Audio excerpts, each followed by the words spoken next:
You're sitting in your driveway, the transmission slips again, that sick feeling hits your stomach because the quote was $3,000 and the mechanic shook his head like he was telling you somebody died.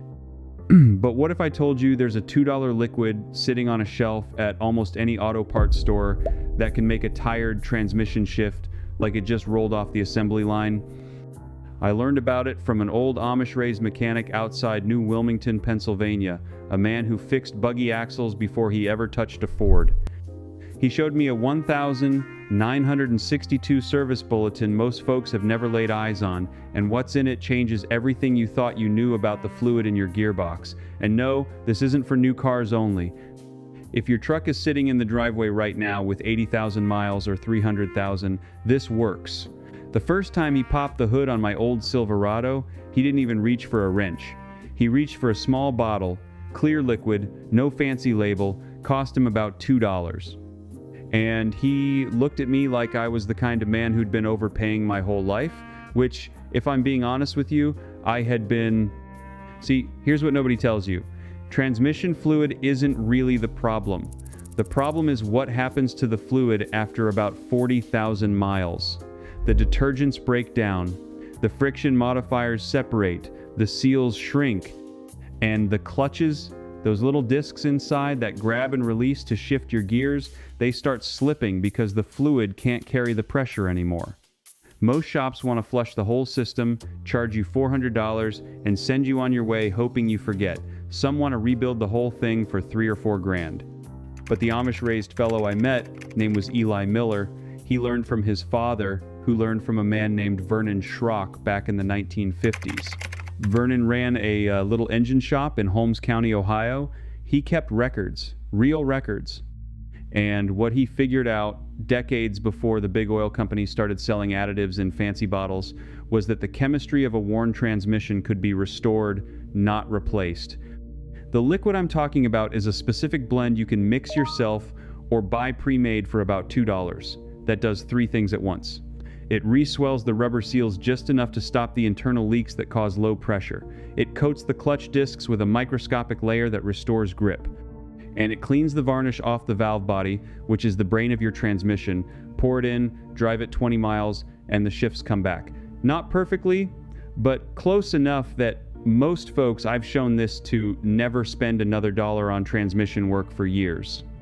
Now here's where it gets interesting, because back in 1962, the Society of Automotive Engineers published a technical paper, number 620458, that documented exactly this kind of additive chemistry.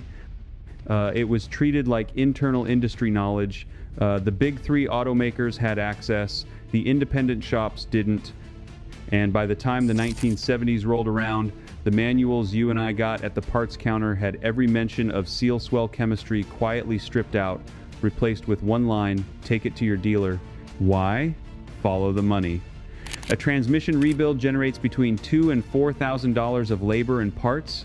A $2 bottle generates $2. You tell me which one the industry wanted you to know about.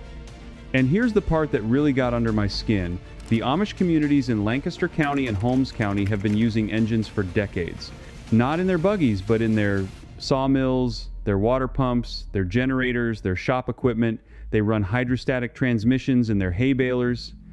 They run automatics in the diesel trucks their Mennonite neighbors drive, and they cannot afford to throw a transmission away every 100,000 miles. So they kept the old knowledge alive. They kept the formulas.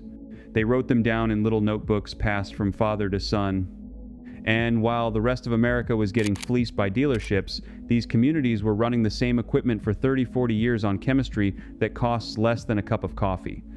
Now, if you already own a vehicle and you're thinking this only applies to people who know their way around a wrench, stay with me, because this next part is specifically for you. You don't need to drop the pan, you don't need to lift the vehicle, you don't need any tool more complicated than a funnel. You pull the transmission dipstick, you pour the liquid directly down the dipstick tube, you start the engine, you shift through every gear, park to reverse to drive to low, holding each for about 5 seconds. Then you drive it normally for 15 or 20 miles. That's the entire procedure. Eli showed me on my own truck in his gravel driveway, and by the time we got back from the gas station, the shift from second to third, which had been clunking for 6 months, was smooth as glass. The liquid itself, if you want to make it, is a mix of a transmission-safe seal conditioner and a light hydraulic detergent. You can find both in any farm supply store. About $1.50 for the conditioner, 50 cents worth of the detergent. Mix them 4 parts to 1. Pour in about 8 ounces for most passenger vehicles, 12 ounces for a 3/4 ton truck or anything with a heavy-duty transmission. That's it. Before I go any further, I want to mention something for the folks who've been with me a while. Everything I'm sharing today is one small piece of a much bigger archive I've been putting together for years. The same handwritten formulas the Amish use for heating their homes without electric bills, keeping food cold without refrigerators, killing pests without poison, and running off-grid systems that don't quit. We pulled it all together into something called the Complete Field Vault, 3 volumes of the buried knowledge, and there's a limited time price on it right now that won't last. It's linked in the description, and there's a QR code on the screen you can scan with your phone. Now let's get back to it, because the next part is where this story gets uncomfortable. Because here's the thing, this technique is technically legal in every state, but the labeling and sale of certain seal-swell chemistries has been restricted in 12 states, including California, New York, and Massachusetts, under the guise of emissions and environmental regulations. The actual chemistry isn't harmful. The restrictions came after lobbying from automotive trade associations in the early 2000s, who argued that consumer-grade additives caused warranty disputes. Translation: they were too effective. They kept people out of the service bay.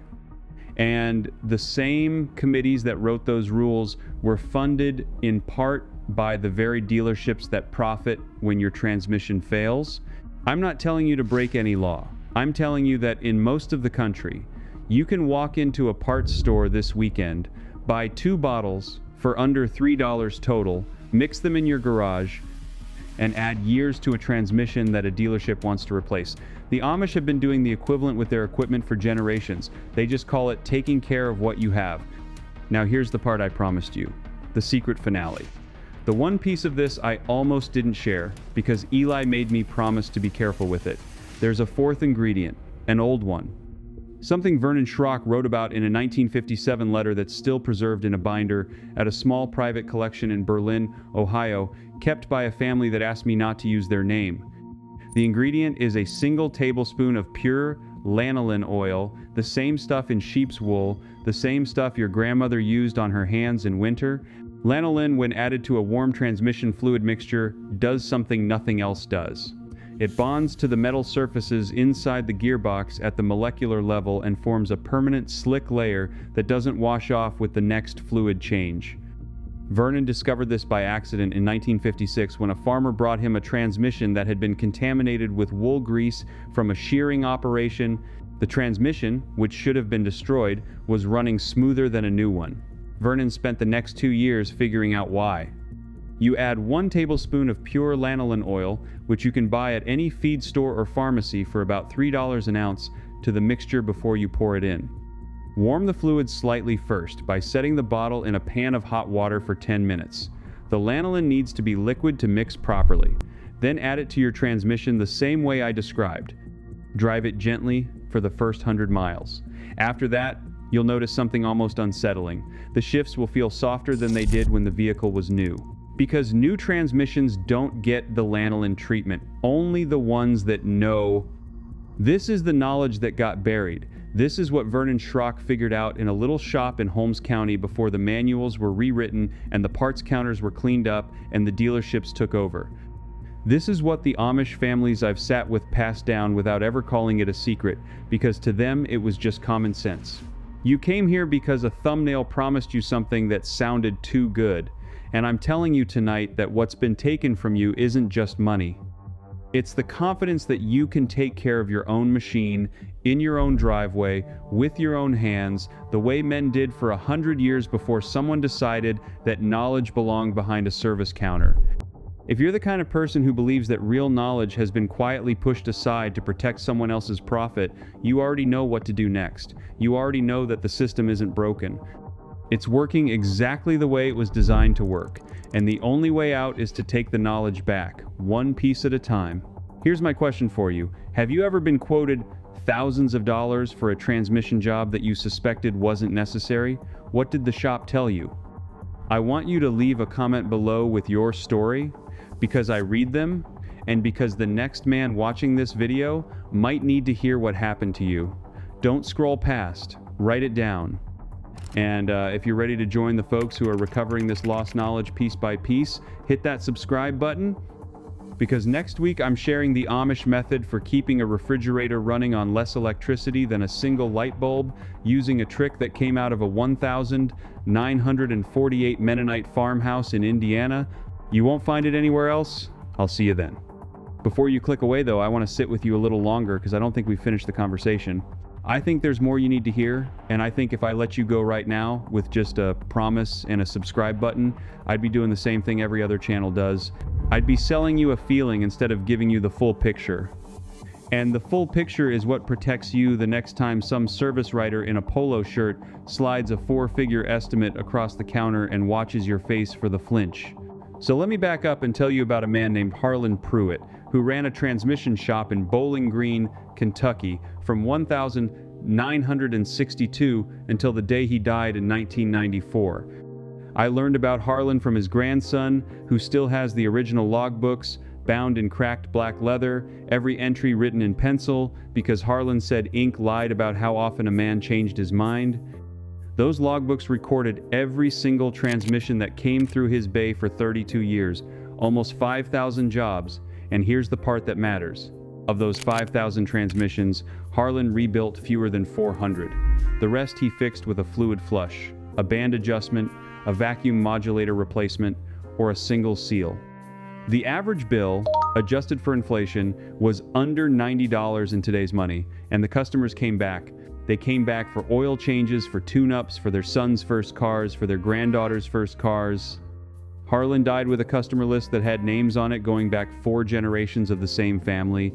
Now compare that to the shop on the corner of your nearest Strode. Compare that to the chain franchise where the technician has been there 11 months and the manager rotates out every 2 years.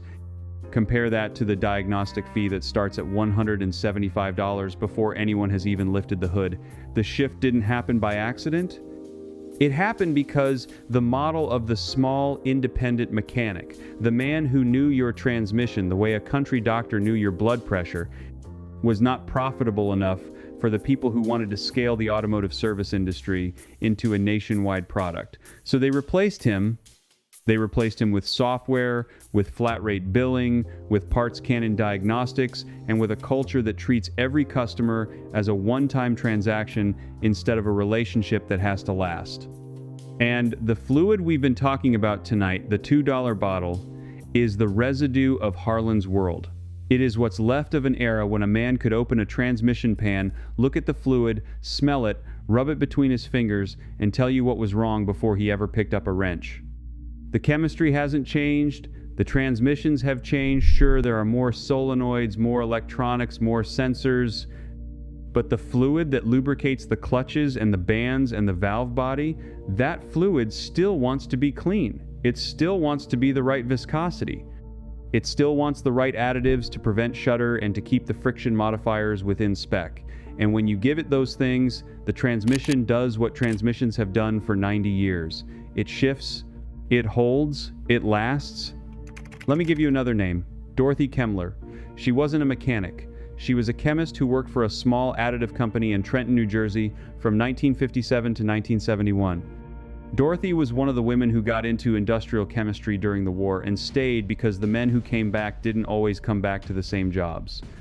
She formulated friction modifiers for automatic transmission fluids before automatic transmissions were standard equipment on most American sedans. And she said something in a 1968 Trade Journal interview that I want you to hear in her own approximate words. She said, "The problem with the American consumer is not that he won't take care of his car.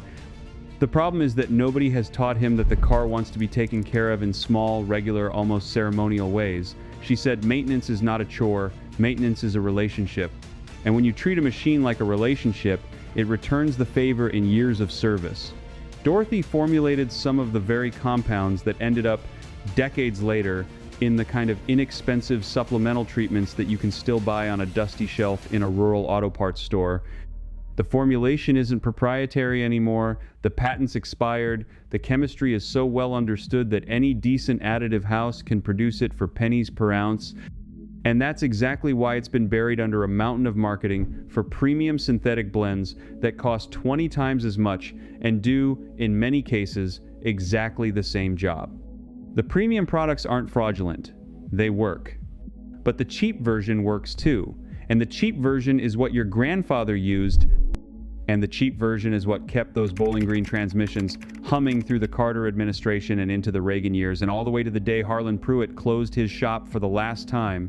Now, I want to talk about the word banned, because I used it in the title, and I want to be honest with you about what it means and what it doesn't mean. The product I'm describing is not banned in the sense that a man with a badge will arrest you for having it in your garage. It is restricted. It is regulated. It is, in certain jurisdictions, kept off the retail shelf because of how its chemical components interact with regional volatile organic compound regulations, and because of how state-level environmental agencies have classified certain solvent carriers used in older additive formulations. 12 states have, at various points in the last 15 years, restricted the over-the-counter sale of products containing specific concentrations of certain petroleum distillates and chlorinated compounds that were once standard in transmission treatments. California led the way in 2007, New York followed in 2011, then came Massachusetts, Oregon, Washington, Vermont, Maryland, Connecticut, New Jersey, Rhode Island, Delaware, and most recently Colorado. The reasoning on paper is environmental. The reasoning in practice is also about liability and about a regulatory framework that finds it easier to restrict a small, inexpensive consumer product than to address the much larger industrial sources of the same compounds. I'm not here to argue the environmental science. I'm here to tell you that the practical effect, whether intended or not, has been to remove from the shelves of those 12 states a category of cheap, effective maintenance products that have been used by working men since before the Korean War. And in their place, what you find on the shelf is a more expensive, reformulated version, often produced by the same manufacturers, that has been blessed by the regulatory process and priced accordingly. If you live in one of those 12 states, you can still get the original formulations. You can order them online from suppliers in states where the restrictions don't apply. You can pick them up when you drive across a state line to visit family. You can find them in independent auto parts stores in small towns where the inventory has been sitting on the shelf since the regulations came down. They are not contraband. They are not illegal to own. They are simply harder to find, and the harder to findness is itself a kind of tax on the man who doesn't have time to hunt for them. I want to walk you through what the actual procedure looks like, because so far I've talked around it, and I think you deserve specifics. You start by warming the transmission up to operating temperature. That means a drive of about 15 minutes, long enough that the fluid has fully circulated and the thermostatic elements inside the valve body have opened up. You park on level ground. You let the engine idle. You locate the transmission dipstick, which on most vehicles built before 2010 is clearly marked and accessible from the engine bay. On many newer vehicles, the manufacturer has eliminated the dipstick entirely, which is itself a story for another night, because the elimination of the dipstick was not an engineering necessity. It was a deliberate choice to move transmission service from the driveway to the dealership.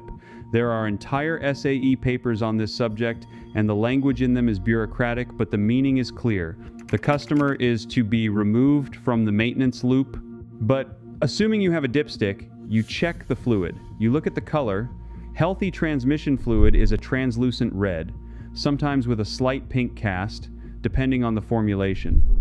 Fluid that has begun to break down turns brown. Fluid that has been overheated turns dark brown or black, and it smells burnt, like toast left too long in the toaster. If your fluid smells burnt, the additive treatment alone is not going to save you. You need a full fluid exchange, and possibly a filter replacement, and possibly an inspection of the pan for metal shavings. But if your fluid is simply tired, simply a little darker than it should be, simply not shifting the way it did when the car was newer, then the additive is the place to start. You pull the dipstick all the way out, you insert a long funnel into the dipstick tube, You pour the contents of the small bottle, usually between 4 and 12 fluid ounces depending on the brand and the size of the transmission, directly into the funnel. You let it drain down, you wipe the dipstick clean, reinsert it, and check the level. If you've overfilled, you can remove fluid with a hand pump and a length of clear tubing, the same kind that beekeepers use to extract honey from frames. You take the car for a drive. You shift through the gears. You feel for the difference. The difference, when it comes gradually. It is not instant. The additives need time to circulate, to coat the friction surfaces, to soften the seals that have hardened over years of heat cycling. Most men who use these treatments report a noticeable improvement within 50 to 200 miles of driving. Shudder during light acceleration tends to diminish first. Then the harshness of the 1 to 2 upshift smooths out. Then the delayed engagement when shifting from park to drive becomes prompt again. By 500 miles, the transmission is operating in a way that feels, to use the phrase that comes up over and over in the forum posts and the old letters to the editor, like the day you drove it off the lot.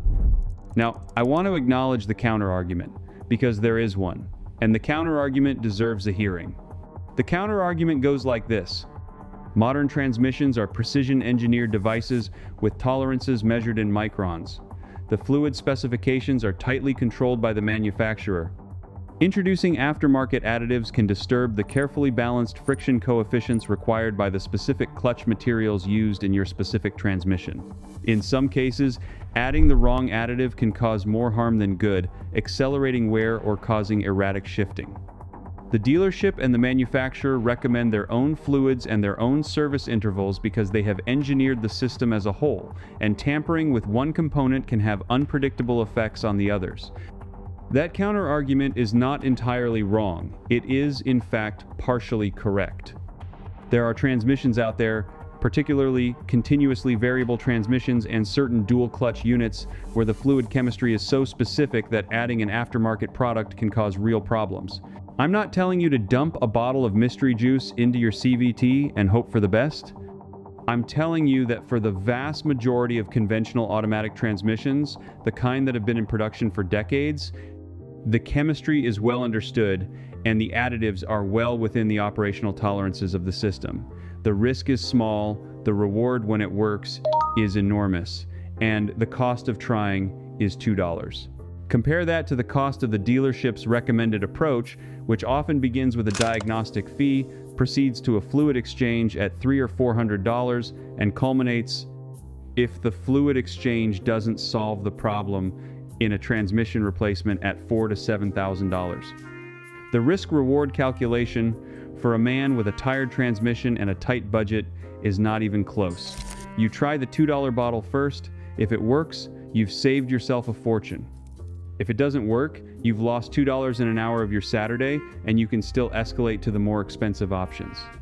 I want to tell you about Raymond Estes, because Raymond's story is the kind of story that doesn't make it into the brochures. Raymond is a retired postal carrier in Macon, Georgia. He drove a 1,998 Mercury Grand Marquis with 280,000 miles on the original transmission. In the summer of 2019, the car started slipping, not catastrophically, just enough that he could feel the engine rev a fraction of a second longer than it should before the next gear caught. He took it to 2 shops. The first quoted him $3,200 for a rebuild. The second quoted him $4,800 for a replacement with a remanufactured unit. Raymond was 71 years old, living on a fixed income, and the Grand Marquis was his only vehicle. He couldn't afford either, quote. His nephew, who works on cars as a hobby, suggested he try a bottle of the old-fashioned transmission treatment. Raymond was skeptical.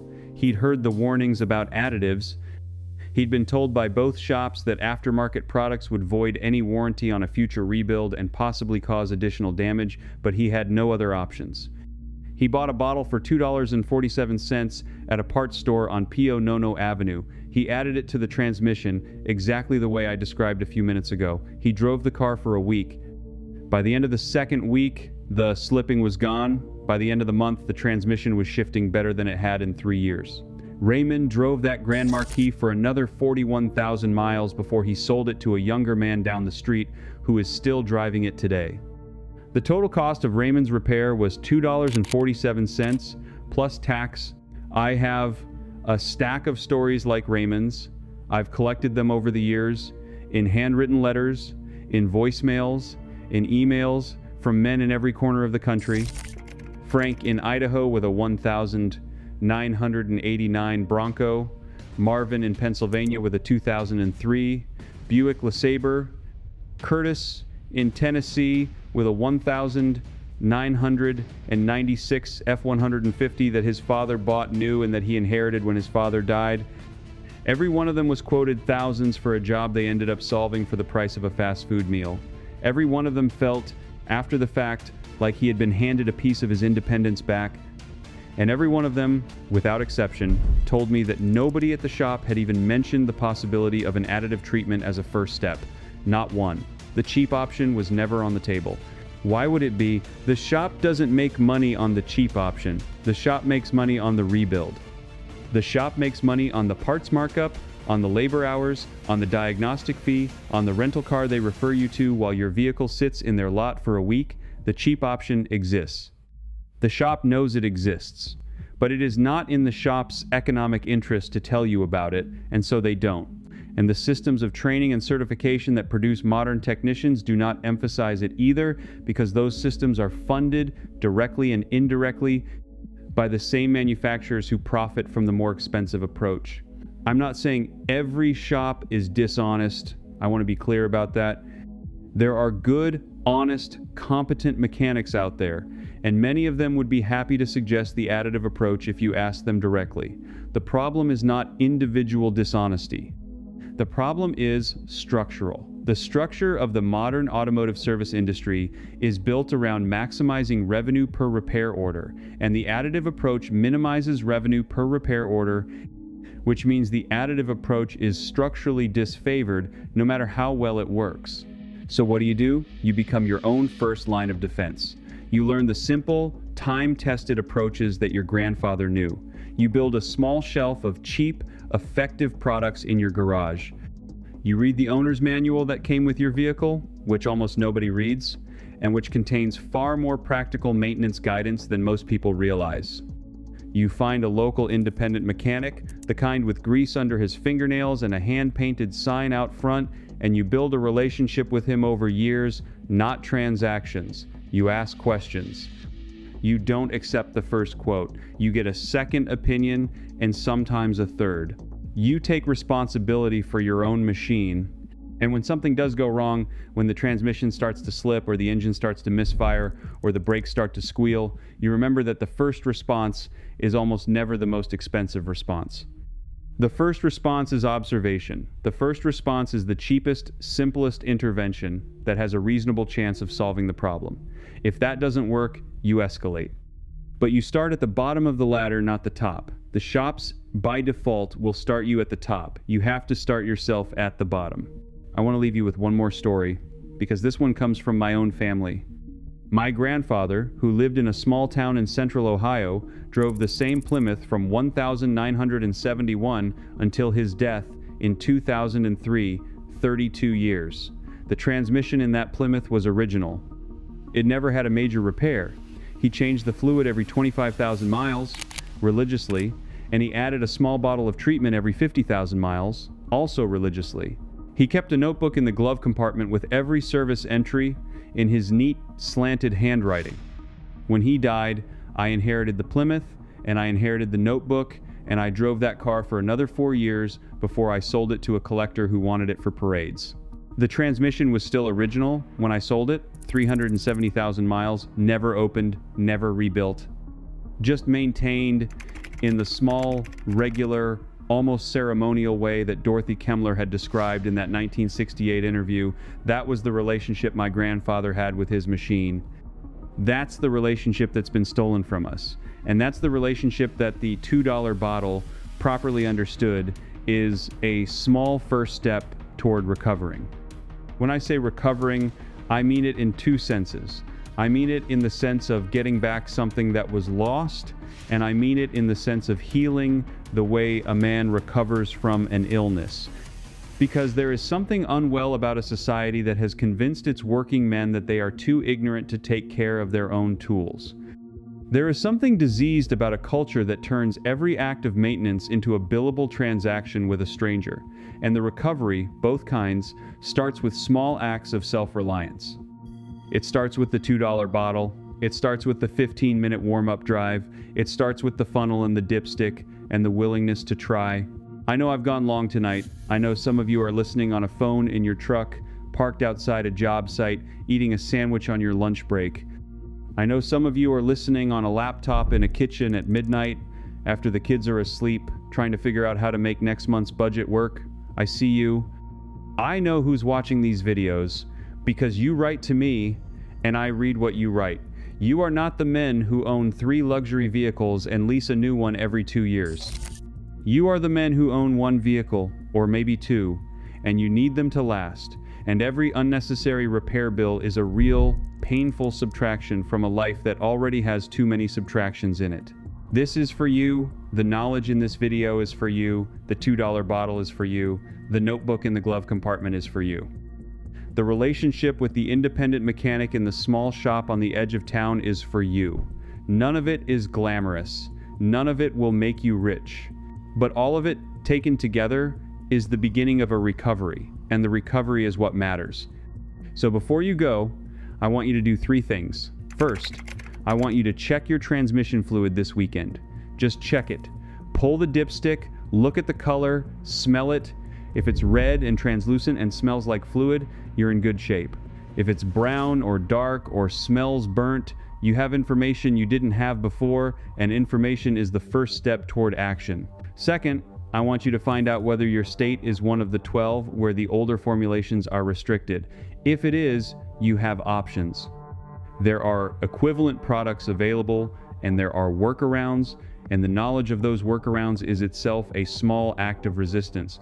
Third, I want you to share this video with one other man, just one. Your brother, your father, your son, the guy at work who's been complaining about his truck. The knowledge spreads one conversation at a time, and every conversation is a small repair to the larger fabric that's been torn. Some of you are going to disagree with me. Some of you are going to leave comments saying that I'm oversimplifying, that I'm spreading misinformation, that I'm encouraging people to damage their vehicles with cheap chemicals. I welcome those comments. I read them. I respond to the thoughtful ones. The disagreement is part of the recovery too. Because the recovery isn't about everyone agreeing with me. It's about everyone thinking for himself, weighing the evidence, and making his own decision.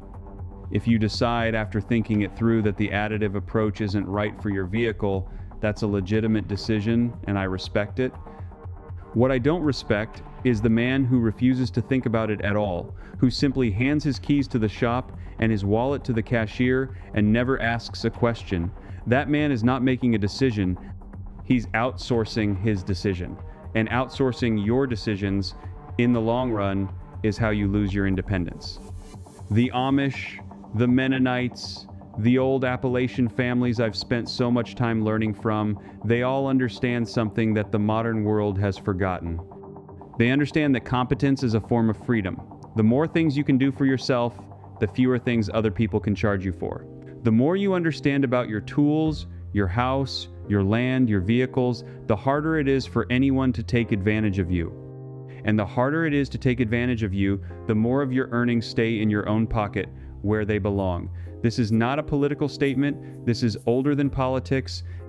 This is the way human beings lived for thousands of years before someone invented the service economy and convinced us that paying strangers to do things we could do ourselves was somehow a sign of progress. I'll see you next week with the refrigerator video. Bring a friend.